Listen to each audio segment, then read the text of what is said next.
शैक्षणिक वाटचाल या धड्याच्या पुढील विभागात प्रवेश करतोय. चला तर आता ह्या प्रवासामध्ये शैक्षणिक प्रवासामध्ये आता पुढे काय झालं ते बघूया आता. तर आता या संस्थेवर देशातील विद्यापीठ, वैद्यकीय महाविद्यालय, शासकीय व बिगर शासकीय संशोधन संस्था यांना संशोधनासाठी सहकार्य आणि मार्गदर्शन सुद्धा होऊ लागलं. त्याच्यानंतर मग आर्थिक सहाय्य उपलब्ध करून देण्याची जबाबदारी ही आली. बरोबर आहे. आता ही संस्था इतकी सगळी कामं करत असताना त्यांना आर्थिक पाठबळ देणं हे अत्यंत जरुरीचं आहे. त्यानुसार तर आता पुढच्या मुद्द्याकडे आपण जाऊया की विविध रोगांवर संशोधन करणारी किती आपल्याकडे केंद्र आहेत. नीट लक्ष द्या, माझ्याकडे लक्ष द्या. आपण मागील विभागातून पटकन ह्या विभागात आता आलेलो आहोत, तर नीट लक्ष द्या. संदर्भ संपूर्णपणे आहे. बरोबर. चला पुढचा मुद्दा. विविध रोगांवर संशोधन करणारी 26 केंद्र आपल्या देशभरात सुरू झाली. या संस्थेच्या संशोधनामुळे क्षयरोग व कुष्ठरोगावर नियंत्रण मिळवणं हे शक्य झालं. क्षयरोग पूर्णपणे त्याचं निर्मूलन झालेलं आहे, त्याच्यावरती उपाययोजना आहे, आणि कुष्ठरोगावर पण संपूर्णपणे उपाययोजना आहे. आणि या क्षेत्रामध्ये प्रगत वैद्यकीय शिक्षण व संशोधनाला ही चालना देण्यासाठी all India institute of medical sciences या संस्थेची स्थापना झाली. आता या संस्थेवर वैद्यक शास्त्राच्या पदवी आणि पदव्युत्तर अभ्यासक्रमाच्या शिक्षणाची जबाबदारी टाकली गेली. वैद्यक शास्त्रांच्या या बहुतांश शाखांमधील पदवी आणि पदव्युत्तर शिक्षणाच्या सुविधा असलेली महाविद्यालय, संशोधनाच्या चांगल्या सुविधा, त्याच्यानंतर सुसज्ज अशी सार्वजनिक इस्पितळं ही या संस्थेची प्रमुख अशी वैशिष्ट्य होती. या संस्थेमध्ये या सर्व कामांचा समाविष्टपणा केला गेलेला आहे. पुढे सर्वसामान्यांना माफक दरामध्ये वैद्यकीय उपचार उपलब्ध करून देणं, तसंच परिचारिकांच्या प्रशिक्षणासाठी स्वतंत्र महाविद्यालय, त्याच्यानंतर हृदयविकार, नेत्रविकारांवर उपचार करण्यासाठी सुपर स्पेशालिटी केंद्र याच संस्थेनं काढले. आपण आताच बघितलं की किती सारे उपक्रम या संस्थेने राबवलेले आहेत. त्याच्यामध्ये आता पुढे आहे, सरकारनं वैद्यकीय क्षेत्राचा अधिक विकास करण्यासाठी अजून भरपूर 1958 मध्ये मेडिकल काउन्सिल ऑफ इंडिया या संस्थेचं पुनर्गठन केलं.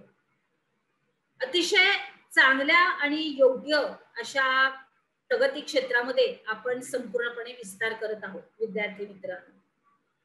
पुढे बघूया की काय काय झालेलं आहे. तर वैद्यकीय शिक्षणाच्या गुणवत्तेचे निकष निश्चिती आणि देखरेख आणि तपासणी यांची जबाबदारी त्यांनी त्यांच्यावर या संस्थेवर टाकली. त्याच्यानंतर पुढे आहे कर्करोग शिक्षण. तर आपण माहितच आहे आपल्याला की आपण मुंबईमध्ये टाटा इस्पितळ आहे, तर त्याच्याबद्दल आता पुढे माहिती आहेच की advance centre for treatment research and education in cancer he Tata memorial सेंटरची शाखा आहे. आणि कर्करोगावरील उपचार, संशोधन आणि कर्करोगासंबंधीच्या शिक्षणासाठी राष्ट्रीय स्तरावरील केंद्र म्हणून ही संस्था कार्यरत आहे. आलं लक्षात. त्याच्यानंतर पुढे संशोधन संस्था कृषी क्षेत्रामध्ये. आपण आता थोडस अभियांत्रिकीमधून वैद्यकीयमध्ये गेलो आणि आता संशोधन संस्था कृषी हा विभाग समजावून घेणार आहोत. तर आपले मुद्दे आपण बघूया, स्पष्ट करूया. तर भारतामध्ये कृषी क्षेत्रातील संशोधन हे 1905 मध्ये सुरू झालं. किती सालात? 1905 मध्ये. आणि भारतीय कृषी संशोधन संस्थेला इंडियन ऍग्रिकल्चर रिसर्च इन्स्टिट्यूट 1958 मध्ये विद्यापीठाचा दर्जा देण्यात आला. मग ह्याच्यामध्ये कृषी क्षेत्राचा विकास, संशोधन, सुसज्ज प्रयोगशाळा, मृदाशास्त्र, कृषी क्षेत्र शास्त्र. आता बघा, मृदाशास्त्र, कृषी शास्त्र म्हणजे मृदा म्हणजे आपली माती, त्या मातीवरती कसं संशोधन केलं जातं की कुठली माती कुठल्या वरती उपयोगी पडते, कुठलं पीक घेण्यासाठी, त्याच्याबद्दलचं हे संशोधन. त्याच्यानंतर आर्थिक वनस्पती शास्त्र इत्यादी विभागाद्वारे ह्या विद्यापीठाचं काम सुरू झालं. ही जी कृषी संस्था आपण काढलेली आहे इंडियन ऍग्रिकल्चर्स, त्याच्यामध्ये याच्या अंतर्गत. त्याच्यानंतर या संस्थेच्या नवी दिल्ली येथील मुख्यालयामध्ये एक ग्रंथालय आहे. काय आहे?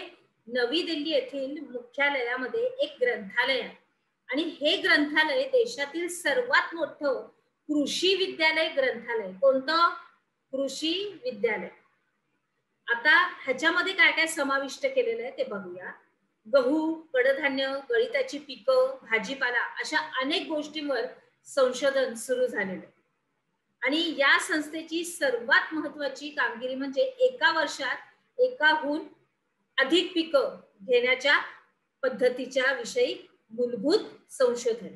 मी परत एकदा सांगते, या संस्थेची एक महत्वाची कामगिरी म्हणजे एक वर्ष संपूर्णपणे त्याच्यामध्ये एकाहून अधिक, एकच नाही तर अधिक पिकं घेण्याच्या पद्धती आणि त्याचं संशोधन इथं सुरू झालेलं आहे.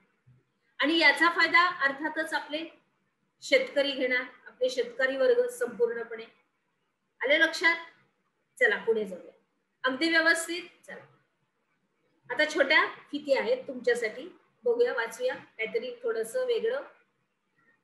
1965 मध्ये महाराष्ट्रामध्ये कला शिक्षणाचे धोरण आखण्यासाठी व ते कला संस्थाद्वारे अंमलात आणण्यासाठी कला संचालनाची स्थापना करण्यात आलेली आहे. आणि शालेय पातळीवर संपूर्णपणे घेण्यात येणारा ड्रॉइंग ग्रेड या परीक्षेचं आयोजन करण्याची जबाबदारी या विभागानं घेतलेली आहे. तर आता अशाच या छोट्या छोट्या फिती आहेत तुमच्यासाठी, थोडा तुम्ही पण वाचा. ताराबाई मोडक यांनी बोर्डी आणि कोसवड येथे शैक्षणिक कार्याला सुरुवात केली. आदिवासी मुलांसाठी अंगणवाड्या सुरू केल्या.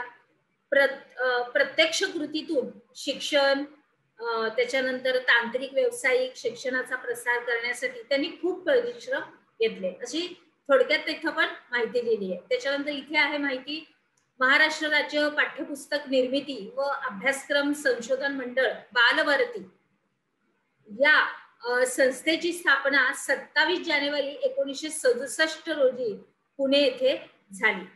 तुम्ही बघता ना बालभारतीचं पुस्तक, त्याच्यावर चित्र असतं, बालभारती संशोधन केंद्र, त्याच्याबद्दलची ही थोडक्यात असा छोटीशी फीत आहे. मग अशा ह्या सगळ्या फिती तुमच्या अभ्यासक्रमामध्ये मीच ठेवलेल्या आहेत तुम्हाला थोडस बघण्यासाठी. तुम्ही बघून घ्या थोड्याशा. थोडासा विरंगुळा विद्यार्थी मित्रांनो तुमच्यासाठी.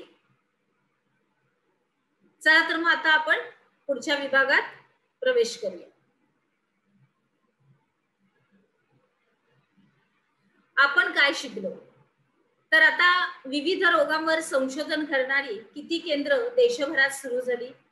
All India institute of medical sciences या संस्थेची स्थापना कोणत्या कारणासाठी झाली आणि या संस्थेची वैशिष्ट्य कोणती?